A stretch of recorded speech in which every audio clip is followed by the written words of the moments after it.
We are now joined by Oregon head coach Dan Lanning. Welcome, Coach Lanning. We appreciate your time today. Yeah, thank you. Thank you for being here. Coach Lanning, we'd like to start by just asking you to give a brief opening remark about playing in this year's CFP quarterfinal at the Rose Bowl game presented by Prudential against Ohio State. Yeah, it's something we're extremely excited about. Obviously, getting to play a great opponent in Ohio State. I think that's a great representation of what the Big Ten is capable of, having these two teams with the opportunity to face off and the granddaddy of them all. So we're super excited, our players, our staff, certainly myself, about getting this opportunity at the Rose Bowl. Thank you, Coach. We'll now open up the teleconference for questions. Please raise your hand to ask a question using the raise hand icon within Zoom. If and when your question is selected, we will unmute your microphone and state your name and your media outlet when asking a question. Our first question comes from Bill Rabinowitz. Hi, Dan. Bill Rabinowitz from the Columbus Dispatch. When the bracket was announced and you're the number one seed, the only undefeated team, and you're facing potentially Ohio State in the quarterfinals, what kind of goes through your mind, and just kind of your thoughts on a rematch from a team that you've already beaten? Yeah, super excited, right? Getting the opportunity to play great teams, that's what it's about. And this part of the year, I think when you play great teams, that gives you some extra motivation to go work really hard, to be prepared and ready to be out there on the field. So obviously Ohio State's a great team, and the path to the end is tough, which is exciting for our team and certainly for me. Our next question comes from Brandon Marcello.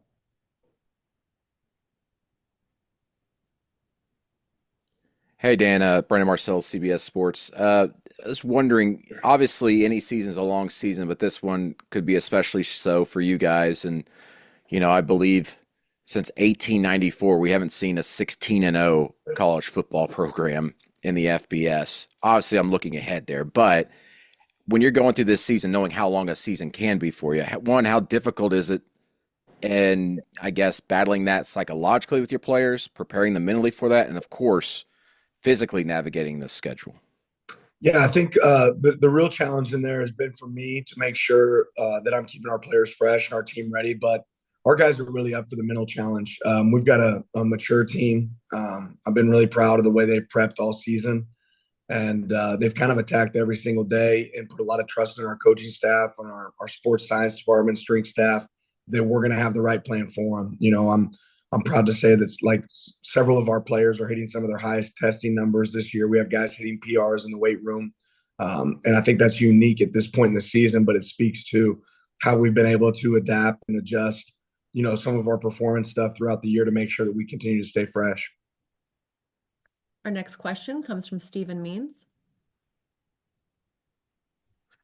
Then more of a big picture question for you. Maybe this makes sense, maybe it doesn't, but this is your third year as a head coach. And when you are developing what type of style of coach you want to be, what your philosophies are going to be, and essentially what you want to be known as a head coach, can you walk me through what that process is like and coming to stylistically the type of person you want to be as a head coach when building a program for the first time? Winning, right? I want to be known as a guy that wins, and I hope that I'm a guy that's known as not the same coach today as I was yesterday. I hope I continue to grow. We always ask our players to improve, to get better, and that's the same challenge that I have for myself. I hope I play to our team's strengths. I hope that I make sure I let the players win it on the field and have success out there on the field. But I hope again that I'm not the same coach, 10 years from now that I am today. So if I continue to get better and our team continues to improve, then I think we'll have the best result possible on the field. Our next question comes from Zach Neal. Morning, Dan. Zachary Neal, USA Today. Coach Day remarked that both of these teams are far different than they were when you guys played in October. One player you didn't have then was Jordan Burch, one of your best defensive players. What does he bring to your defensive front, and kind of what does his presence mean on the team this time around? Yeah, I think just his size and athleticism. God doesn't make a lot of people that look like Jordan Burch. I think when people see him, they're always surprised to hear that he's almost 300 pounds. Because he looks really good. At his size, but he plays like a beast on the field. Relentless effort, and the fact that we have great depth and several guys that can play edge positions for us, that allows us to make sure that when he's on the field, he's fresh. And a fresh Jordan Burch is really dangerous. Our next question comes from James Kpia. Dan, how much clarity have you been able to get in the week since this junior college injunction and the impact that could have on Kobe, Jamari, and George in the short term? And I suppose Sione in the long term could go from being a redshirt junior to a redshirt freshman, theoretically. I haven't put a lot of focus on it right now. I think there's time for that. I don't know that it'll be as easy as maybe people read into, but again, that really hasn't been my focus right now, and I don't think it's really been those players' focus either. So we'll cross that bridge when we get there. If there's an ability to create that or not, we'll see.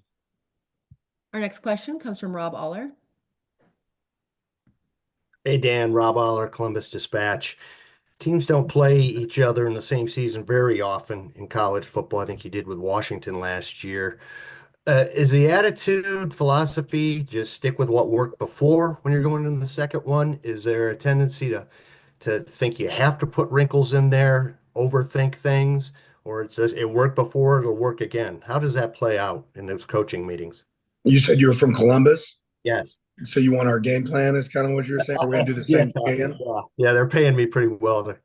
Yeah, we're going to do the exact same thing, right? Every play, first call. No, you look at what worked, you look at what didn't work, you look at how your teams changed, and you try to play again to your strengths. You look at how your opponent's teams change. So there's going to be some differences in this game from the last game for sure. Our next question comes from AP Stedham. Hey, Coach, this is AP Stedham from AP As We See It. Coach, what distinguishes Will Howard as a quarterback, and what have you seen since the time you played him in October? Well, I think he has good size, obviously, and he's a big body. It's hard to get down. More than that, I think he's built a lot of confidence in the guys that he's able to throw the ball to, and even some confidence in the quarterback run game. I think you see him utilized a little bit more in the QB run game later in the season. But he does a good job of throwing good balls. He certainly threw a lot of good balls the other night, down the field, and was able to target those wideouts for explosive plays down the field. So he's playing really good football right now. Certainly played really good football against Tennessee. Our next question comes from Jordan Mendoza. Hey, Coach, Jordan Mendoza with USA Today Sports. Obviously, you guys have played this team before, but it's going to have been almost 3 months since the last time you see them. Just looking at Ohio State and what they've been able to do since then, how has Ohio State changed, and how does that kind of change your approach from how you approached it from the first matchup to how you're going to approach it now? I won't really get into the differences, but they're a really good team. I don't know if there's a more talented team in the nation. Obviously, they've got great weapons outside at wideout and across the board. Their tight end's a big target. The running backs are elite. I think they've settled in with their offensive line, and that's really shown up. And then defensively, they play with relentless effort. They've got talent across the board at really every position. Schematically, they pitch a lot of different things to you on both sides of the ball that stress you. The ability to play with tempo at times in offense and then slow it down and come out of a huddle.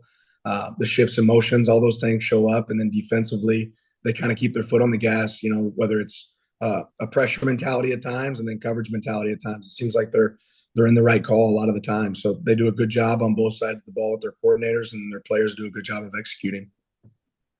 Our next question comes from Matt Prem. Yeah, Dan, you talk about this team always improving every single week and towards the end of the year playing your best ball. How close do you feel like you are to that target rate? And I guess just what's different from this year's team or this team this week from the first meeting of improvement? Well, I think our best game just overall that we've played is probably our Washington game, just in all three phases. I think we've gotten better at different things with each group and each side of the ball throughout the season. But I think at moments we've certainly showed our ability to play a really good football. I think you probably argue that Ohio State's best game was the game that they just played. So, it's important at this point in the year that you're playing really good football. And sometimes you don't know that until you step on the field. And that's your job as a coach to get you ready for those moments, get our players ready for those moments. But certainly hope that we put our best foot forward when we play in this Rose Bowl. Our next question comes from Patrick Murphy. Hey, Dan, similar to some of the questions you've been asked about the sort of rematch, but when you're preparing for a game like this, do you look back much at that first game? Do you look more at what Ohio State's done since then and how you change things? What do you kind of focus on as you prepare? Well, you got the time to do it, so you look at all of it. right? You look at the history of the team, you look at the history of the coordinators. This kind of is unique where it gives you a little bit more time to evaluate big picture, just coordinator philosophies, and then also, the original matchup, what that looks like, and then what they've done since. So I don't think you necessarily focus on one of those things. I think you focus on all that. Our next question comes from Kyle Goeck. Dan, Kyle Goeck, Mike Farrell, Sports College Football Dogs. Dylan in the first matchup was able to make some plays with his legs, especially on that touchdown there. Ohio State saw a similar quarterback with Ayamaliava at Tennessee and was really able to limit his ability to shift the pocket and make plays with his legs. How important is it for Dylan to be mobile against this athletic Buckeye defense and athletic front seven? Yeah, I think it's important for Dylan to be able to take what's there, right? And at time that's going to be times that he's going to make those plays with his legs if they're in coverage. And at times that means he's going to have to be able to throw the ball. But Dylan's proven that throughout the year that he can do both. Our next question comes from James Watkins. Hey, Dan. James Watkins, Cleveland.com. I'm just curious, this game came down to literally the last second the first time. So how do you, with everything that's going on late game, keep track of timeouts, situations, everything that comes with a late close game? Yeah, one, you hope that you have your timeouts there. You hope that you're able to utilize them. And then we have a plan, when we want to call that third timeout, when we want to call the second timeout, when we call the last timeout. So for us, that's kind of something we do consistently throughout the season, throughout practice, creating those situations in practice, and evaluating, there's an ideal time for us in each one of those situations, when to utilize the timeouts and when to utilize the ability to get out of bounds, or when to use the 2-minute warning. So we kind of have that played out in our minds, scripted in our minds, so everybody's on the same page of when we would like to use those. Our next question comes from Zachary Neal. Dan, you know well as anyone about how important that next man up mentality is. I'm curious how impressed you've been with what Ohio State's done on the offensive line this year after losing 2 of their key pieces up front. Yeah, I think they've done a really good job. Obviously, they have good players, and they won several games last year with some of the guys in some of the positions that they're playing now. So I think that, having the ability to shuffle and put guys where you need to be able to put them, and then create that continuity is really important, and they've been able to create that. Our next question comes from Brianna Armenthus.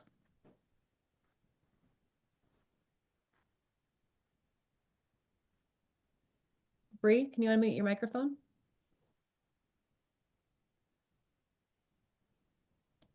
Okay, we'll move on to the next question. Next question will come from Ralph Russo.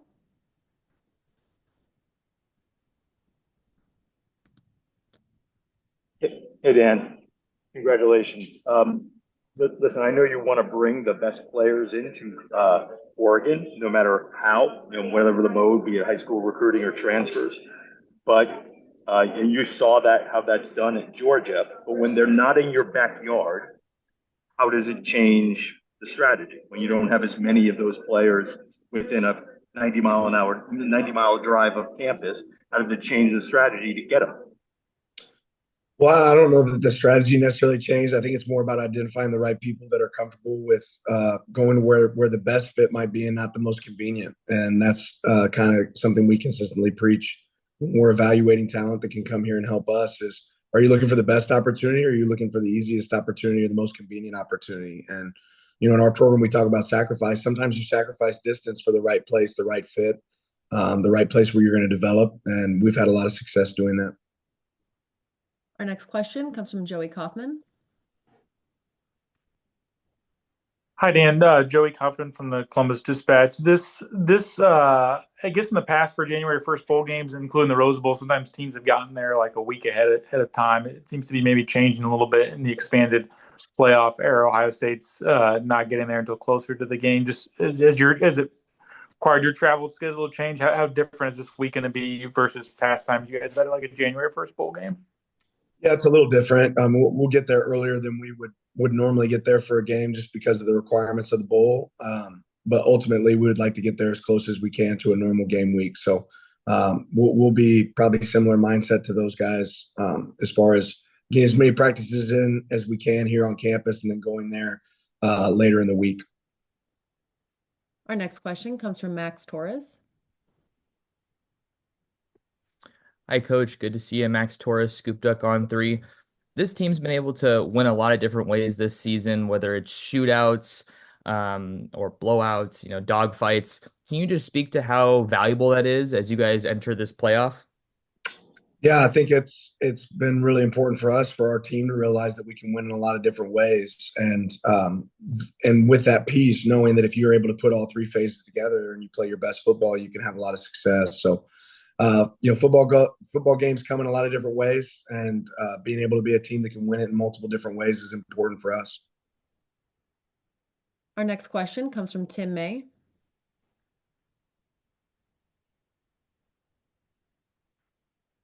There we go. That new unmute comes up kind of funny. Dan, Dylan Gabriel was on I'm from LettermanRow.com. Dylan Gabriel was on my Heisman ballot. But I wanted to ask you, when I watch him play, what stood out most is his cool under pressure, etc. Does that stand out to you too? And how would you express it as a head coach of what he kind of brings in the toughest situations? Yeah, I think you said it right. I've been really impressed with Dylan's poise. It doesn't matter if there's just a couple seconds left on the clock or if it's 4th and 9. I feel like he treats those plays the same as 1st and 10 at the beginning of the game. So he's able to stay cool as the backside of the pillow in big moments, and it's certainly paid off for us. We have time for 2 more questions. Our next question will come from Dan Hope. Hey, Dan, obviously you guys won the first game, but it was a really close game that came down to the end. So what are the biggest things you look at from that first game against Ohio State that you guys need to do better the second time around? Yeah, I think big moments and big games like this always come down to critical situations. I think we have to continue to make sure we can execute on 3rd down on both sides of the ball, have success in the red area, making sure that we turn those into touchdowns when we're in those moments offensively, and then eliminate touchdowns when we're in those moments defensively. And then special teams play, I think, is always really big in these games. Like you said, that last game came down to the very final seconds. So not taking anything for granted and making sure that every single play counts and the next play is the most important is really important for us. Our final question will come from Andrew Gillis. Hey, Dan, you guys are 4-0 in 1-score games this year, and 3 of those teams are still playing. What have you learned as a coach about coaching in those 1-score games, coaching in games that are 1-possession games that come right down to the wire? A ton. It matters, right? The details matter in those moments, and very similar to what we were just talking about with Dylan. You got to have poise and composure in those moments, be able to visualize what success looks like in those moments, and hope that you've recreated those moments within practice in situations throughout the season, so you can go execute.